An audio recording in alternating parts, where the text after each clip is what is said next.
এই কাহিনীর মধ্যে বর্তমান সময়ে আমাদের ইউথদের জন্য অনেক বড় একটা শিক্ষা আছে। সেটা হলো ঝড়ের প্রচন্ড ঝড়। মাদ্রাসার এক তালিবুল ইলম, সে মাগরিবের পর মোমবাতি আলোতে পড়াশোনা করছে। তখন হঠাৎ করে দরজার মধ্যে টক টক একটা আওয়াজ শুনে গেল, কেউ আসছে। তো যুবক চিন্তা করলো এত ঝড়ের রাত কে আসতে পারে। তখন তিনি ওই যুবক উঠে দরজাটা খুলে দিল। যুবক দেখলো যে একটা তরুণী দরজার সামনে দাঁড়িয়ে আছে। তখন তরুণটি যুবককে বলল যে আসলে আমি ঝড়ের রাত, আমি খুব বিপদে পড়ছি, আমি অনেক দূরে যাব, কিন্তু আপাতত আমার আশ্রয় নেওয়ার কোনো জায়গা নেই, আপনি যদি আমাকে ঝড় থামা পর্যন্ত একটু আশ্রয় দিতেন।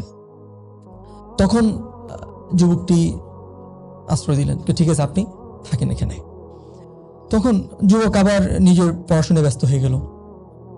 তো তরুণ খেয়াল করতেছে যে কিছুক্ষণ পর পর যুবক তার আঙ্গুল, এই যে মোমবাতির সামনে জ্বালানো, এই মোমবাতির উপর আঙ্গুল দিচ্ছে, আবার সরাই নিচ্ছে, এরকম কিছুক্ষণ পর পর করতেছে। তো যুবকটি বেশ সুন্দরী ছিল। তখন ঝড়টা থামলো, যুবতী বের হয়ে যাবে, তার গন্তব্যে চলে যাবে। তখন বের হওয়ার আগে যুবককে জিজ্ঞাসা করলো, আচ্ছা আপনার ব্যাপারে আমার একটা কৌতূহল আছে। তো যুবকটি বললো যে কি, দ্রুত বলুন, আমি আমার পড়াশোনায় ব্যস্ত হয়ে যাব। তো সেটা হলো যতক্ষণ ঝড় ছিল আমি খেয়াল করছি যে আপনি কিছুক্ষণ পর পর আপনার আঙ্গুলটা আগুনের উপর নিচ্ছেন, মোমবাতির উপর নিচ্ছেন, তো এটা কেন করছেন বারবার? তখন যুবকটি বলল যে দেখুন, আমাদের কিয়ামত আছে, আখিরাত আছে, আমাদের জাহান্নাম আছে সামনে, আমাদের কবর আছে, আমি জানি না আমার আখিরাত কোথায় হবে। তো আমি তো একজন যুবক, আপনি তো একজন যুবতী, আর শয়তান তো আছেই।